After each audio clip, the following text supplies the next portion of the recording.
Good morning, everyone. I am Dr. Steplight Johnson. I'm the Director of the Office of Student Development and Career Services at Essex County College. And I would like to welcome everyone to our virtual career panel today.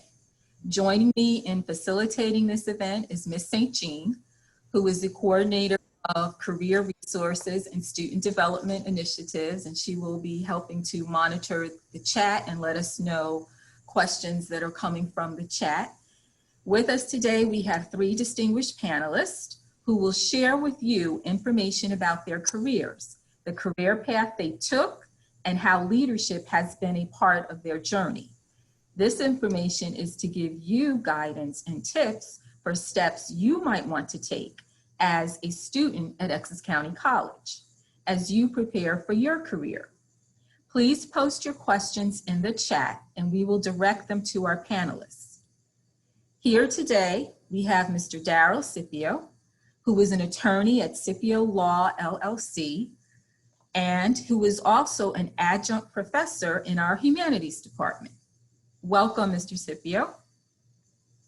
We also have Mr. Bryan Epps, who is the Director of Programs and Organizing with Leadership for Educational Equity. Welcome, Mr. Epps. And we have with us Mr. David Cummings, who is the President of DEK Strategies, LLC, and Mr. Cummings is also the 4th Ward Counselor of Montclair, New Jersey. So let us begin. So we will go in order, basically the order that is actually on our flyer, where we have Mr. Scipio beginning. So Mr. Scipio, tell us about your current position. Good morning, everyone. Thank you for having me today. Very grateful to be here to be able to speak to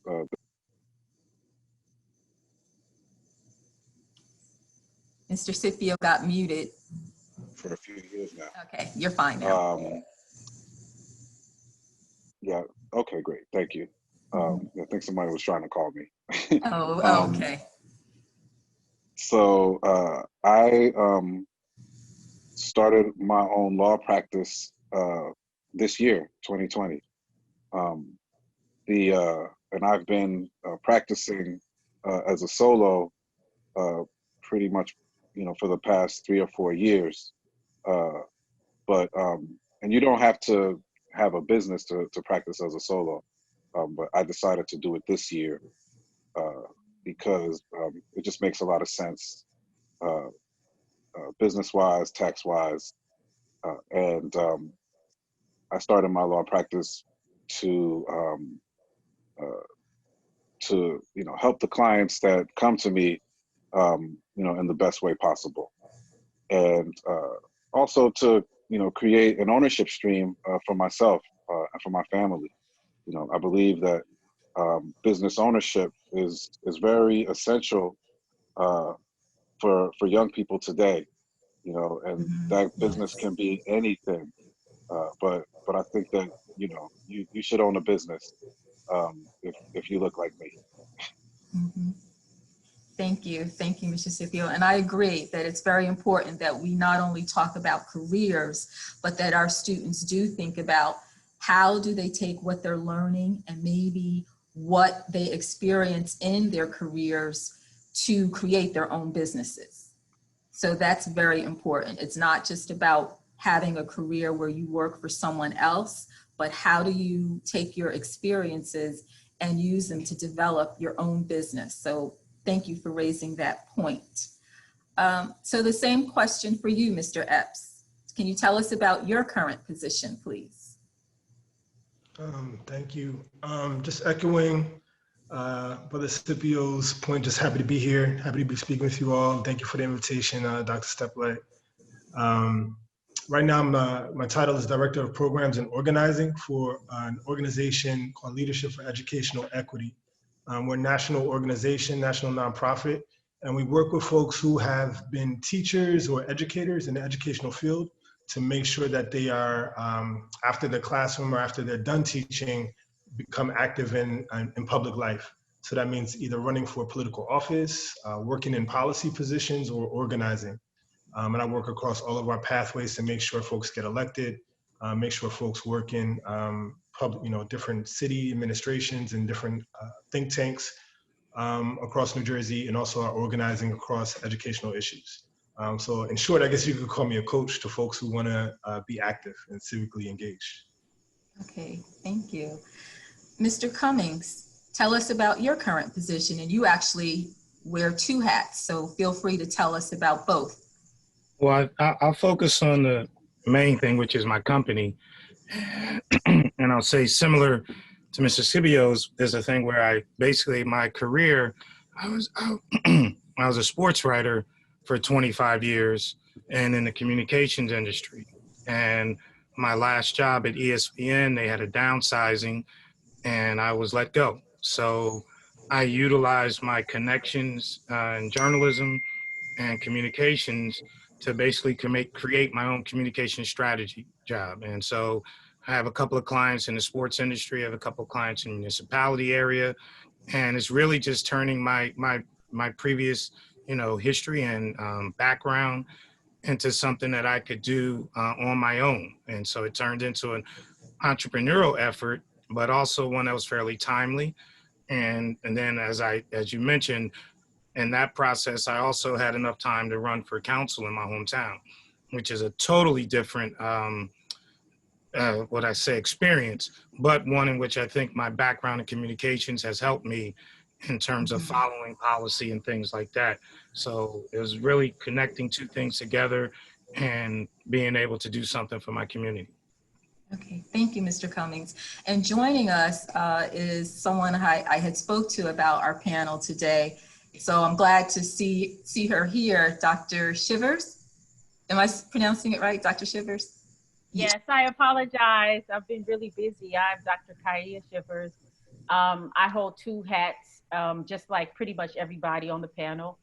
I'm a professor at NYU in liberal studies. I'm writing, but I'm also a founder and editor-in-chief of Arc Republic, which is a Newark headquartered news media site that is an all digital platform, arcrepublic.com. Okay, thank you. Glad to see you could join us. So the second question for our panelists is focusing on preparation so that our students can have an idea of either what they're doing now as students will prepare them for careers, or going to graduate school, or their first job. So let us know, how did you prepare for your current position, your current career? So we'll start with you, Mr. Scipio. Thank you. This is my second career. When I was a college student, I wanted to be a lawyer, but I didn't want to go to grad school. So after undergrad, for me, the .com industry was booming. You could get a job at a .com if you knew how to use email. And that job was pretty decent. That job may have paid $75,000 a year because investors were throwing money at .coms, like it was going out of style. So I was able to get a really good job making decent money in New York City in the late 90s as a .comer. And I did that for 8 years. But I've always, I guess in my personal life, I've always had a commitment to justice. And I saw that, the best way to affect justice was to become an attorney. Because, talking to, and I have an aunt who's an attorney, and, she called herself a social engineer because, she used her law degree to help people that were less fortunate, to help people that were facing foreclosure in their homes, and to really make a positive difference in people's lives. And I admire that, and so I decided to go to law school. After I had been out of undergrad for about 8 years. So, that was primarily, how I prepared for my career. I had some had some experience, working.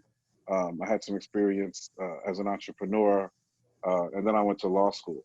And I was a dot-commer. I was into politics. I had, helped people get elected locally, and I thought that the law degree would be a nice tool in my tool belt to help me affect social change, and still be able to make a living at the same time. Thank you. So do you consider yourself to be a social engineer like your aunt? I'm working on it. I'm working on it. Yeah.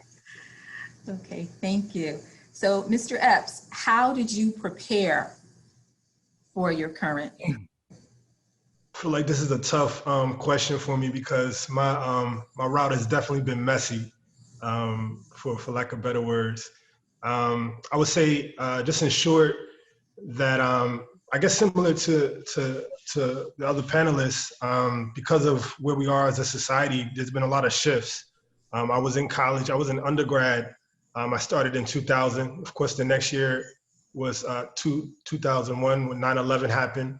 And this is, of course, before 2008 and what people call a recession. But after 9/11, most of the sectors in our economy had already crashed. So I was a history major, and I knew I didn't want to be a teacher. And I really was in undergrad just trying to learn. I wanted to study what interests me. I wasn't really focused on what my career would look like afterwards. And folks in my circle told me that was okay, and I don't have any regrets about that. But all of that to say, in short, there was not a lot of job opportunity for history majors at the time of my graduation. So I just continued to do what I was interested in. I did some internships that didn't pay, working for different Congress folks, Congressman Rangel at the time. Also was fortunate enough to do an internship in Washington, D.C. with the State Department. And that inspired me to go to graduate school. So I went to the New School in Manhattan and studied urban policy, and had a deep passion for those studies and that work. It really spoke to my childhood growing up in Newark and trying to figure out, potential solutions that could exist.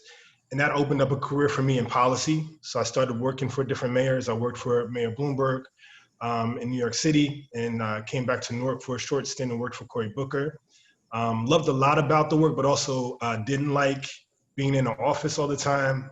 I wanted to help communities, and I felt like I wasn't really working with people and community members who are often, if not all the time, at the heart of solutions. So wanted to figure out a way to get closer to community members. So started doing campaign work, did more nonprofit work, and that got me a lot closer to organizing and movement building. Eventually I became executive director of the Shivers Center, where Malcolm X was assassinated. And that connected me to really where I am now, to just, again, a lot of movement building, a lot of activists. And I didn't realize I could do that work and also pay my bills. I always thought that, if I wanted to pay my bills, I had to do something that was as close to government or as close to corporate sector as possible. And it took me a while to figure out that that wasn't necessarily true. I would say in between all of the positions that paid me, I wouldn't have gotten to any of those positions if it wasn't for a lot of service, a lot of work that didn't pay me anything. And that's also something I think people talked about, but they didn't really hammer that into me. I had to learn that for myself. So I did a lot of volunteer work. Beyond following direction of volunteer work, a few of my friends and I, we started organizations, we started different initiatives, and at the end of the day, that's stuff you can put on your resume, right? Similar to what Darryl and David are talking about, and just in terms of entrepreneurship, whether you're getting paid for it or not, being a self-starter, I think is important to making your own direction in terms of the career that you want to go into. So, figure out ways in which you can do that would be my advice. But definitely for me, service and doing a lot of volunteer work allowed me to get into the positions that I wanted to. It also allowed me to learn about myself and what my interests were without having to wait for those opportunities to show up in a 9-to-5 job. I think you make some really good points for our students about making your own direction and the importance of knowing that you may want to consider taking an unpaid internship. We like for our students to be able to have paid internships, but there may be a time where maybe it's to the student's advantage to consider an unpaid or short-term unpaid internship, as well as service, like you said, doing service, because those are all things that can be put on the resume and lead to the types of positions that you have, which are definitely very impressive positions. Thank you for sharing that information. And Mr. Cummings, how did you prepare? How would you say you prepared for your current position? Well, in college, I didn't. I was focused on being a journalist. And so during college, I worked at the local paper. I went to Morehouse College in Atlanta. I got a job with the local paper covering high school sports. I also got a job with the Southern SCLC, with helping them with PR. So as he said, once I put on my resume that not only was I a full-time student, I had 2 jobs. It kind of showed that, I had good time management skills. But I think the most important thing I found was that I prepared when I found out what I really liked doing and what was something that, I didn't consider it a job. I considered it a passion. And that was sports and sports writing. So I fell into something that for 20 years, I had a lot of fun. And then I guess what happened over that time, as I got older and I was no longer the young buck, I thought about what could I do next? And I've always had an idea about how in journalism you can craft a narrative and you can craft someone's personality and thought and how people look at them. And so I really fell into the fact that I can help people with strategy, whether it's for their company or their group and their team, to just identify things that can help. And, it's interesting that Ms. Shivers has, she created a digital platform, which, back when I started wasn't even a thought. But I guess what I'm saying is today, for me, it was reading newspapers. Today, it's really learning about digital and technology. I think no matter what job you're in, I think students should strongly consider the importance of technology. That would be, the one thing that I would say take away is because because it really has a place in everything. So that excuse my throat, but so that's what I would really throw out there is like how to prepare for the future. Thank you. So what you're saying is your earlier positions demonstrated to future employers you had time management and you were fortunate enough to be able to figure out what it was you liked, what it was you were passionate about, and have 20 years being in a position that was fun, and then being able to determine, okay, what's next? Correct. And flexible. And you're advising our students to make sure that they really have various skills in technology so that they can be flexible to pivot depending upon what the economy is talking about. And so even like Mr. Scipio talked about the dot-com era, and then you're talking about for journalism when it was maybe typing at a computer or taking notes with paper and how that has changed. So just always for our students to be prepared to change. And the key word that has come up recently is to be able to pivot, to be able to shift. And we saw our whole country had to be able to pivot because we were going through the coronavirus pandemic. And hence we are now having a virtual career panel because of that. Dr. Shivers, I would like to bring you in and to chime in on the notion of preparation. Yes. Well, first, I apologize. I didn't thank you, Dr. Steplight Johnson, for inviting me. So I thank you, and I thank you to all the panelists who I'm speaking with and all the students and faculty on the line. I appreciate you being here. I just wanted to say, before I get into a couple of the things that led me up to where I am today, I want you to know that your journey is your journey. You define it, you put value in it. And once you allow people to extract that value is when you allow people to control your journey.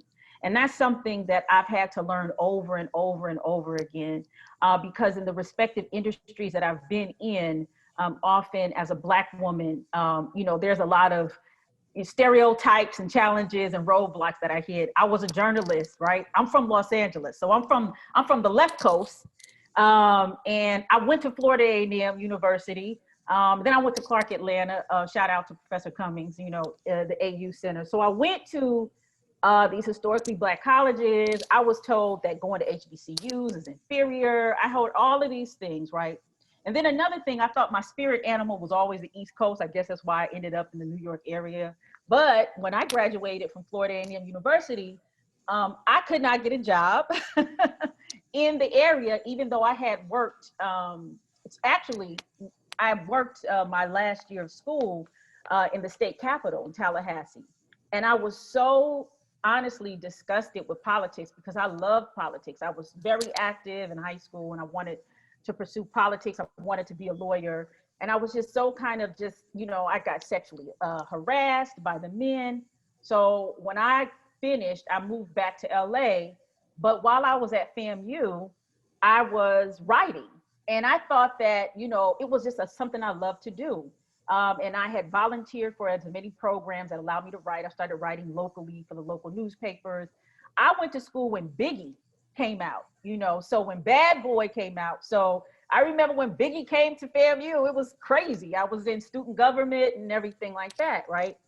So when I went back to Los Angeles, a woman who really guided me and was a journalist said, why don't you become a journalist? You write well, blah, blah, blah. But I had never taken any type of course in journalism. So she became, I became her apprentice. And so, and then she pulled me on and I would say within 6 months, because I actually learned like the hard knocks, 6 months of hardcore, I'm talking about 80 hours a week as a journalist, in what we call the beat, right? So I was doing Pookie shot this person and all this other stuff, right? Prison riots, very hardcore stuff. And then a position filled as me being an entertainment journalist. And so I served as an entertainment journalist and then an editor for 2 years. But for those of you who have been journalists, I wasn't getting paid that much, especially being on the West Coast. A lot of the money was on the East Coast. So, and honestly, I was a renegade. I was a rebel. Maybe by my hair, you could tell, you know what I'm saying? I was rage against the machine and I got fired actually from my journalism job. I remember I was in Louisiana taking care of my grandmother who had just, you know, who was healing from a stroke. And the managing editor called me and he said it with great regret that I was fired. And I actually was going to sue the newspaper, but Johnny Cochran, who was my last person I interviewed at the LA Sentinel, talked me out of it and said, it's not worth it. You know, there are just like bigger things you could do and whatever. And so I ended up, you know, not suing. But that's part of like my journey is the lessons that you'll get if you are just flexible and open can come from a range of people. I wouldn't say I necessarily was preparing for where I am now. It was just that I was trying to walk as best as I can in who I was and who I was trying to be. I just really just wanted to be the best version of myself. And so that just allowed me to expand, sometimes to contract, and to expand and to contract. So when it just got to a point where I felt like I could not grow living in Los Angeles, which is only about 6 or 7% Black. And the media industry is extremely racist and white. I then pursued higher education, and I actually was supposed to become a lawyer. And my aunt, it's so funny, a lot of our stuff kind of intersects, is a judge, and I have a cousin who's a judge, prominent judges in California, but I was just kind of so disenchanted, I just decided to go the academic route. So when I was in school, my idea was, oh, okay, you know what, I'll quickly do this whole master's PhD thing, and then I'll jump back into, you know, the media. And since I'll have all these letters behind my name, I could talk, you know, ish all day, every day.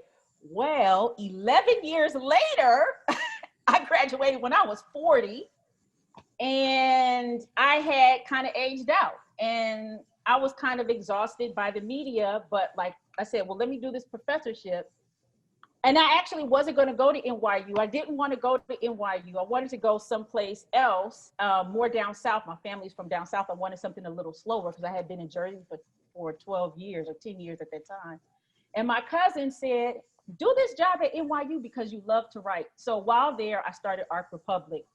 And it actually, I did it because I didn't see a lot of news generated that I would be interested in, but it actually just becoming a platform for those coming up after me, students that I teach, people in Newark, people in the community that don't have a platform to report or don't have a voice. So I would say it wasn't like I was consciously preparing myself. I was just opening myself up to the universe and just trying to do it with the utmost character, because you'll meet a lot of snakes, a lot of slime balls, a lot of you know, all of that, but move with the utmost character as much as you can. And I think that the blessings will flow. Thank you, Dr. Shivers. You made a lot of good points and really gave our students a lot to think about. And like you talked about, being open to lessons, to having plans, and that there are people you will meet along the way. So it's very important for our students to think about that and understand that, and have some type of perception and intuition, and even to have guidance. You talked about having an apprenticeship. You talked about a very famous attorney who gave you some advice, because sometimes you have to look at the big picture. And so those are things that are very important for our students. And even like you talked about, East Coast, West Coast, the South. So our students, there's a whole country open to you.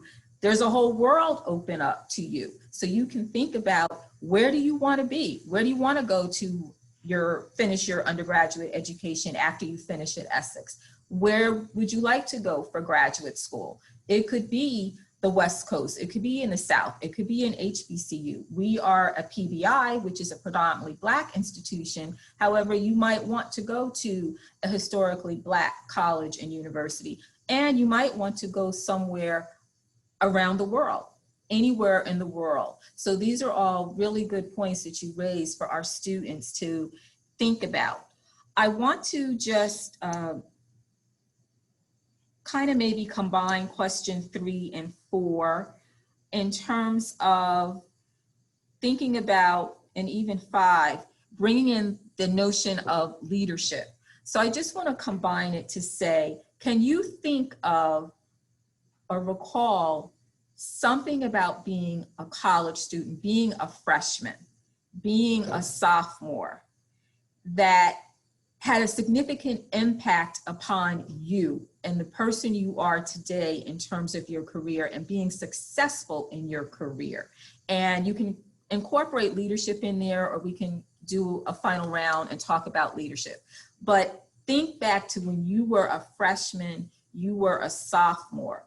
What is one thing that was very critical, an experience, a person, a professor, an incident that has helped you to be able to be the successful person you are today? So, Mr. Scipio, he's muted. Okay. That's a great question. I went to Rutgers University in New Brunswick for my undergrad. And I came from St. Benedict's Prep in Newark. Shout out to Mr. Epps. And when I went down to Rutgers, you know, that was my first time being in an environment where, as a Black person, I was not in the majority. So my freshman year, you know, one of my good friends, we go back to his room, and one of his roommates had put up a Confederate flag on his wall, and then he also found a noose on his bed.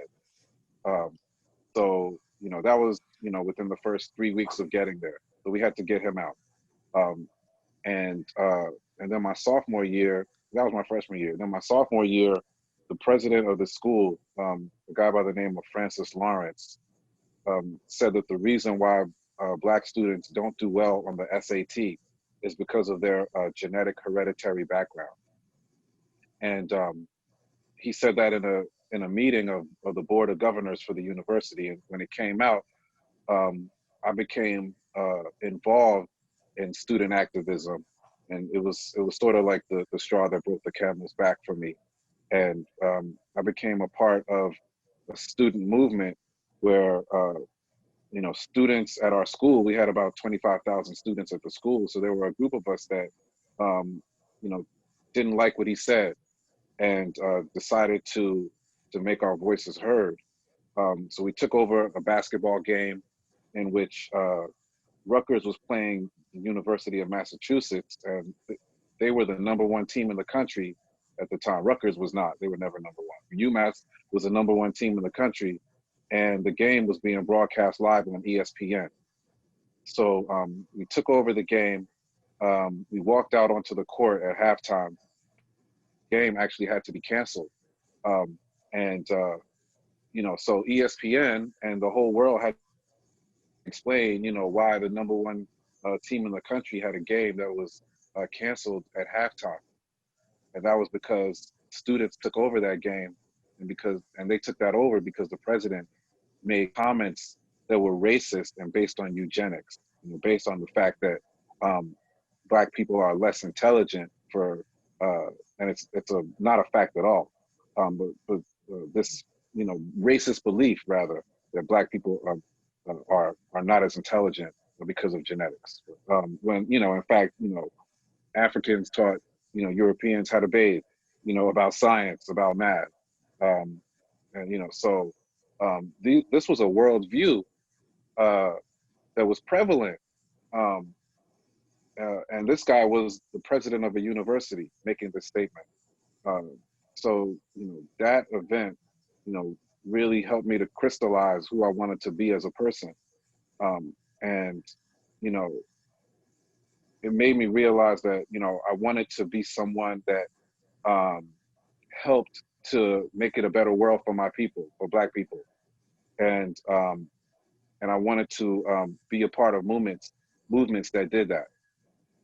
Now, when it came to being a leader, I used to think that, the leader is who told everybody else what to do. But as I've evolved, I realized that the leader is the person that provides the most value to everyone around him or her so that they can accomplish their goals and realize their dreams. And that's my definition of a leader. So, if I have a team and I'm the leader of that team, then my job is to make sure that everybody on my team can successfully accomplish what they need to do so that our team wins. And so, so for some people, that'll mean support. So for some folks, that'll mean guidance. For other folks, that'll mean giving direction. For other folks, that'll mean just listening. So a leader would sort of take on, all those characteristics and be a constant presence when necessary. So, I think for me, when I think about leadership, I try to take that on, and I try to be that person, instead of the person that, just sort of telling everybody else, what to do. And I found that when I take on that idea, I'm able to accomplish, my leadership goals, uh, and much quicker and much more successfully. Um, so a leader is anyone that has followers. You can be a leader for something positive, and you can be a leader for something negative too. But anybody that has a follower is a leader. And so how you lead is important, and how you want to make your impact on in the area that you're being a leader. These are things to think about. And so college is not, it's not too early to be a leader in college. Many of you are leaders now. And so, just try to think about the type of leader that you want to be. Thank you, Mr. Scipio. And I like how you really gave our students something to think about, because you talked about, for example, a colleague of yours, a peer of yours, who had an issue with a roommate.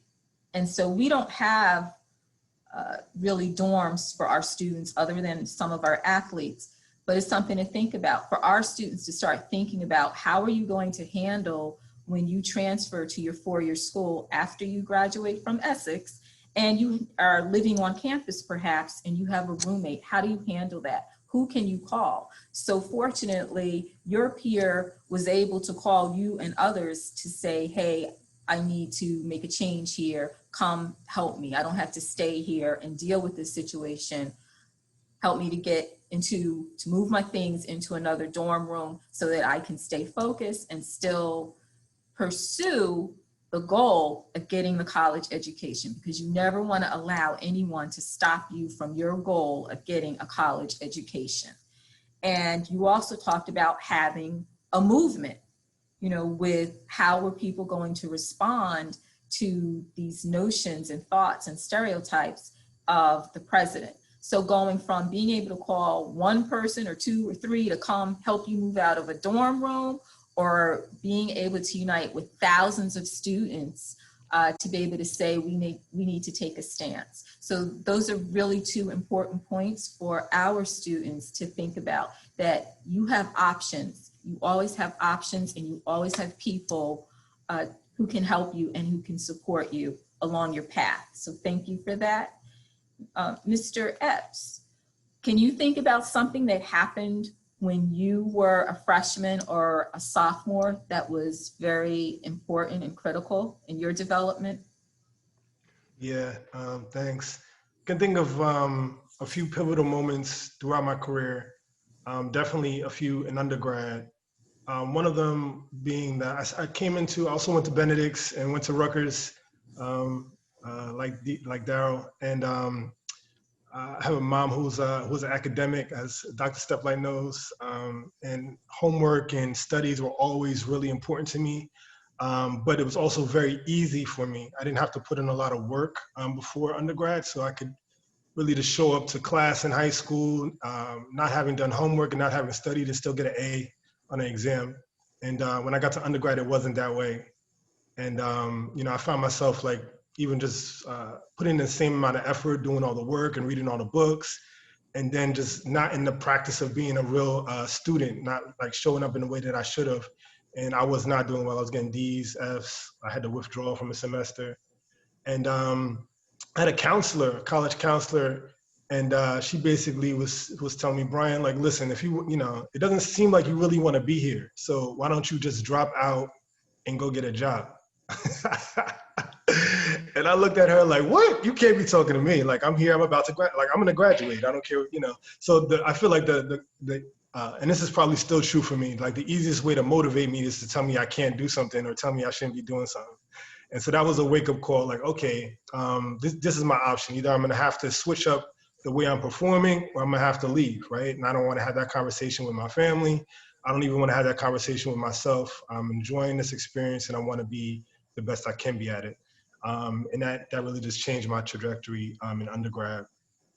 I think after that, in around 2010, probably 10 years even after I graduated school, I was still, I had it in my mind that I was just going to work and be a professional, but nothing was really important until I had that ultimate title, that job title that, I saw and that I was aspiring to. So at this time I was working for, the mayor's office in New York City.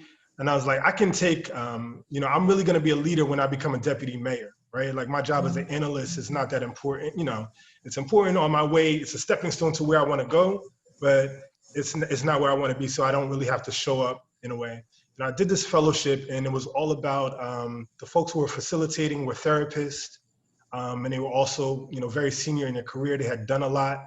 And the fellowship was all about getting us to have breakthroughs in our career and understanding how to take responsibility. And so in short, that's how I define leadership. Leadership is about taking responsibility for the things that you choose to. So as Ms. Shivers mentioned, this is all your choices, all your journey. You have you can opt in or opt out to whatever, right? You're on this call right now. Any of you can hang up and start doing something else. But if you're going to be on the call, take responsibility for being in the moment. take responsibility for as much as you can and doing your best in that moment. And that to me is what makes you a leader, right? How can you take responsibility for everything that you're doing?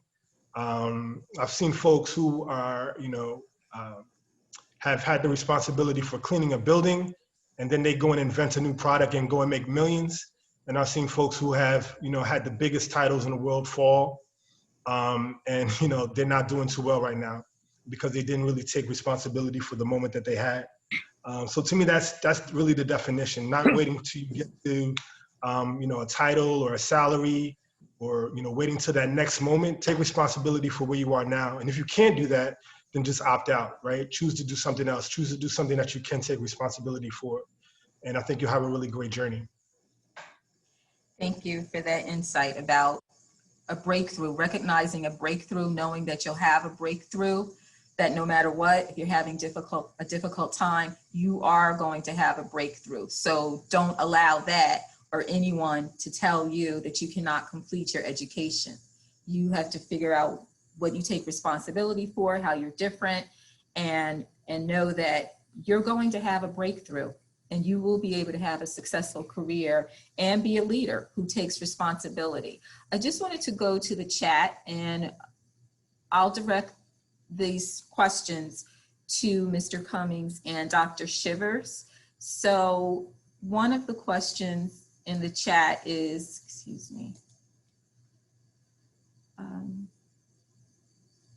talking about changing jobs, and someone's talking about the passion right after college. So I think what they're asking about is, should they try to determine what their passion is now, or is that something that they should hold off on and say, okay, I can do something maybe I'm not passionate about now and do something I'm passionate about when I'm 50. So Mr. Cummings, I would like to direct that question to you because I think it fits with some of the things you were saying and it fits with your career path. So how would you answer the student? Do you pursue your passion now or do you wait until you're 50 years old? No, you pursue it now, because as a young employee or entrepreneur, whatever, you want to do something that you love. And that's where you'll put forth your best effort. And that will lead you, I think, towards becoming very successful. At least that's what I found in my career, which, took me to all-star games, Super Bowls, NBA finals, boxing championships, because I love sports. And so I think whatever you really, really love and it's passionate about, you can't, there's no substitution for that. And there's really no education for it because it's what you really, really want to do. And so I think that, do not put that off in the burner. If you feel passionate about something right now, do all you can to maintain that fire and follow that path, whatever it is. I think it's important though to find what craft fits that passion, so that then, I think if you're doing something, like I said, I didn't think I had a job for 20 years, so I think and that's because I really, really enjoyed what I was doing and I was good at it. So that's the thing I will say. But I got to answer the question about my freshman year. Okay, wonderful. And that was that Jesse Jackson registered to vote 2,000 freshmen between Morehouse, Clark, Spelman, and Morris Brown. And the first person I voted for was John Lewis. So in this day and age, I think that, that sparked in me a sense of wanting to do for others. I was in the throes of seeing that. So where we are right now, everyone on here should be registered to vote. Today is your last day to do that. And you should be up on the issues. So I hate to digress, but that was a T-ball question for me that I just had to let you know, because at this time, I'm so proud that my first vote was for John Lewis only because we all registered to vote the very first day of school. So that was like something that I've never forgotten, and it's been an inspiration my entire career. Thank you. Thank you for making that point. Excellent, and excellent fit with today being the deadline to register. So that was right on point. Thank you, Mr. Cummings. We have a few minutes. We have about 15 more minutes. I want to get Dr. Shivers in to talk about if she can think about an incident when she was a freshman or a sophomore, and maybe tie it into 2 questions coming from the chat, Dr. Shivers, when you also talk about leadership. And one is about networking. We have someone from our Student Government Association in the chat who's asking about networking. And someone is asking about steps to overcome obstacles. And I know throughout this whole panel, people have talked about challenges that they have faced and how they did not allow those challenges to stop them from getting their education and from being successful in their career. However, that is a question that we have. So that lets us know that that is still something that is on the mind of our attendees in our virtual panel. So I would like that addressed. Networking and overcoming obstacles, Dr. Shivers. Okay, so I will start with, I wrote some notes, so forgive me if I'm jumping all over the place because of interest of time. I'm gonna run off fast. So some of the friends that I have today are people that I met in undergrad and my master's degree. You know, and I jokingly say, you know, I took quite a few classes with Will Packer, who's like, he's the producer for the Girls Trip and some other stuff he's done. But he's like a really, and I remember when he first came to Hollywood because I was an entertainment reporter, and we used to, actually a couple of times we played, we would meet up and play chess until I beat him. He didn't want to play anymore. But these are the things, some of the dopest people that you will connect with are in these years, in my opinion. I have not met some of the most brilliant minds because I think everybody's in this like vulnerable space and we're all learning, regardless of whatever the age is, because we had non-traditional students, we had traditional students.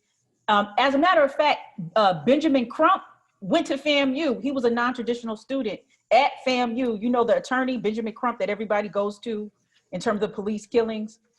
So he was a non-traditional student at FAMU. I very vehemently disagree with a lot of the stuff he said then and probably now. But these are the things that kind of create like this networking system. This, I call it not necessarily, this is my opinion, networking has become so commodified. It has become such a hustle, in my opinion, that everybody thinks when they go to an event, they got to find somebody, connect with somebody, and email somebody. It just becomes, it's not organic. The organic connections, the knitted, I like to use the term knitted communities, where you're kind of interweaving, you know, your identities, your interests together as you grow. So for me, like just going to school and in those college days, I try to attend every and anything that piqued my interest. And we're multidimensional beings, right? So, I mean, it was everywhere from politics to creative stuff to poetry, you know, to, I mean, I remember going to Procter & Gamble meetings in a business suit. I was, you know, so these are things you want to get involved with. I don't know what that looks like now in a COVID-19 world, but I always tell students 4 things that I suggest that they do in whatever capacity they have. One, if you have an opportunity, and I paid for school. So I paid for all of my schooling because I'm from a family of 6 kids. I was number 3. And my brother actually went to Tuskegee and got into a whole bunch of trouble and messed up the money that my parents saved, you know. So that meant, you know, my sister and myself, we had to kind of, you know, figure out what it was. So I ended up paying for all my schooling. I wasn't able to do this, but I know that this helps travel abroad. This is one thing I suggest if you could do. I don't know what that looks like in COVID-19, or even if you could just travel. And when you take the trip, do things that, you know, intellectually challenge you. Internships. Find an internship and be diverse in the internships. Be a part of clubs. I saw the SGA president, Nick Menendez, put in something. Be a part of clubs and also stretch your interests to be active, creative, political. And if all of that you cannot do, just schedule like a coffee and a meetup with people and just have conversation wherever you can have conversation. Have study groups outside of the curriculum. A lot of the stuff that I learned a lot of stuff in class, but I also learned a lot of stuff out of class. If you want to, one of the most important for me when I was at FAMU, there was one teacher I took my freshman year. Her name is Dr. Yvonne Bell. She's a psychologist. And I think I took something about Black people in psychology. That was my major, psychology. I was so fascinated with her and how she talked about psychology. I took every class that she offered. Well, when I was in school, I got into trouble, just like some other folk had, and I dropped out. And I dropped out in the middle of a semester, and I had 2 classes by Dr. Bell, and she gave me A's in the class. And when I went back to school, went back to FAMU, I went to Dr. Bell, said, Dr. Bell, why did you give me an A's? I didn't even finish. She said, well, I knew that if you would have stayed in class, you would have got A's. So I tell you what, you audit my classes this semester, and we'll see if you can maintain that A. Well, at the end of the semester, I was the top performing student that she ever had in any of her classes out of the 30 some odd years she ever taught, because she believed in me. And she believed in me so much that when I went back to grad school for my master's and my PhD, which took 11 years to get, she called me every semester, once a semester. She said, hi, Dr. Shivers, how are you doing? This is before I became a doctor. She is somebody who you know, when a lot of people didn't believe in me, she believed in me. That was so important. If you find a teacher who believes in you that much, connect with them. But it is a reciprocal relationship. I think often when we say networking, it's a very parasitic relationship. Like it's a take. But you know, what I learned, Dr. Bell is a human too. She had life and things like that. So, you know, now I see her as like an older aunt, right? And then lastly, somebody talked about passion. I think you got to define what passion is before you pursue it. You know, when I came out undergrad in 98 and I was entering into the journalism world, it quite didn't get into the digital era as we see it now. And when it did get into the digital era, what is this? Jobs and Bill Gates and Zuckerberg several years later became kind of like the poster child for quote unquote passion, and how there was this narrative of how they just put their money together and they did this whole thing. But as we know, years later, they were very privileged white males who had a lot of backing. So I think, one, define what your passion is before you pursue it. For me, pursuing journalism, it was fascinating for me. It was challenging me creatively and to write. But first and foremost, it fed my first love. Was I was able to be a voice for Black people, because I worked at a Black newspaper. I was able to be a voice for Black people in ways that I could not. So I think that's important. I think you should follow your heart and your mind, but it's also about balance, because I made $23,000 a year for 4 years. I passed up on jobs maybe I shouldn't have, but I love journalism that much. So in your passion, I would say also find your balance. That's it. Thank you, Dr. Shivers. I just put some notes, and you really talked about, you know, something for our students to think about when we hear the buzzword networking. What does it mean, and what is the purpose? And Dr. Shivers brought a good point about that networking can really be about finding the people who believe in you and connecting with those people. So that's one end of networking. But then on the other end is also, how do you use your voice to be able to help not only yourself, but able to help other people. So when you're thinking about networking, you're thinking about connections, you're thinking about what you need, the support you need, but you're also thinking about how you're being empowered to be able to be a voice to help other people. And I'm really glad that we do have two of our officers from SDA participating, and in particular, we do have our treasurer, Nick Mendez, and he did mention our president, Sapphire Rodriguez. And one of the questions that has come up from the SDA just in our last five minutes that maybe we can talk about is coaching, career coaching, mentoring, but also talking about connecting with the students during this era of COVID.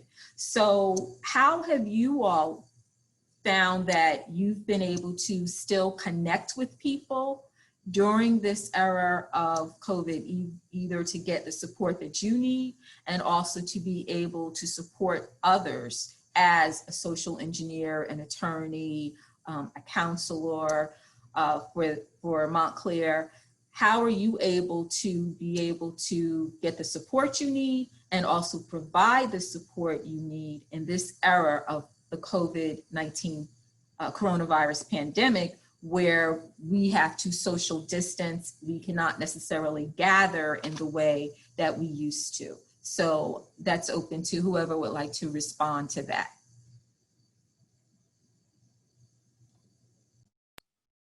For me, it's been Zoom.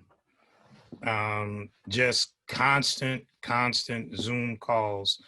And, you know, for like one of my clients is the NFL, and I work across a bunch of platforms with them. So having to set up daily calls with them, you know, across different days, that's what it's been about. You know, then the town council wide, that's been able to, you know, our meetings are all on Zoom, but having different ward meetings through Zoom.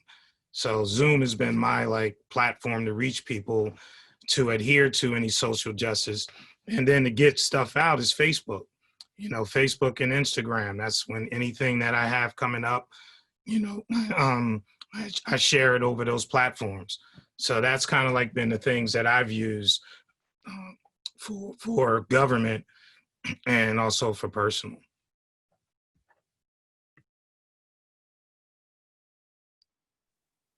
I would say also like Professor Cummings. Well, I forgot to say that I'm in Italy. I've been in Italy since August last August. I took a 2-year assignment to teach at NYU's campus in Florence, Italy. So I've been like Zooming and WhatsApping and FaceTiming, you know, since, and because most of my family is on the West Coast, being in New Jersey, I've been doing like a lot of that communication.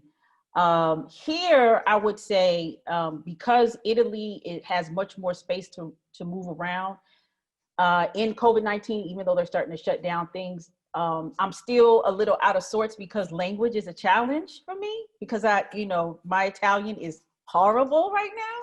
And actually the day that I was going to start my Italian lessons is when the Rona hit. But COVID-19, you know, I think we're in a place of reimagining. And so what I hope to do is actually begin to travel a little bit more throughout Europe and connect with professors and Black folk and here in Europe, but just like Professor Cummings, COVID-19, but I'm a phone call away.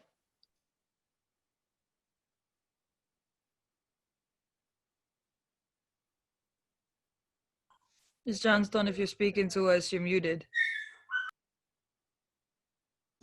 Thank you so much. I was asking, I saw Mr. Scipio put up his name, so I was just wondering, okay, maybe he stepped away. I was just wondering if he wanted to comment. So in our last minute, I would just like to thank all of our panelists. I would like to thank the people who have attended. So we've had about 30 attendees, our students in particular, because this was for you. And this is being recorded, and we will have this available for Students who would like to review the information, if you have any questions, feel free to reach out to me, Dr. Steplight Johnson, or to Ms. St. Jean, who put her information in the chat. You can reach out to us. And yes, we are facing a challenging time because of this pandemic, and being able to connect with each other is very important. And many across the country, including across this college, as of March, had to all of a sudden make sure they learned Zoom very well. And we also have the old-fashioned telephone. Just being able to reach out to people and connect with people by telephone is very important.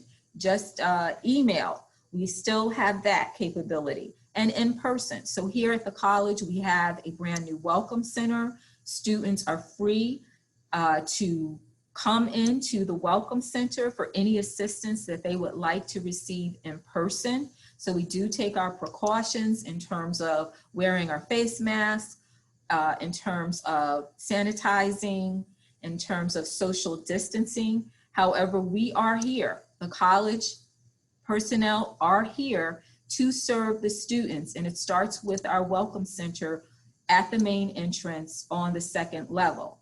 So please make sure that whether or not you have mastered Zoom, that you're still utilizing your email to check on each other, to check on your classmates, and also to use the telephone. Just pick up the telephone and make a phone call. Hey, how are you doing? Are you doing okay? How are classes going? How are your student clubs going? What ideas have you come up with given the circumstances? And in person. So thank you so much, everyone, for participating in this Student Development Career Resource Center virtual career panel. We really appreciate our panelists. We appreciate our students for participating, the rich discussion that we have had, and it will continue through additional career services as well as services by the Office of Student Development and Counseling. So everyone, enjoy the rest of your day and enjoy the rest of your week. And we look forward to your participation in future Student Development and Counseling Career Resource Center and other services. Thank you so much. Bye, everyone.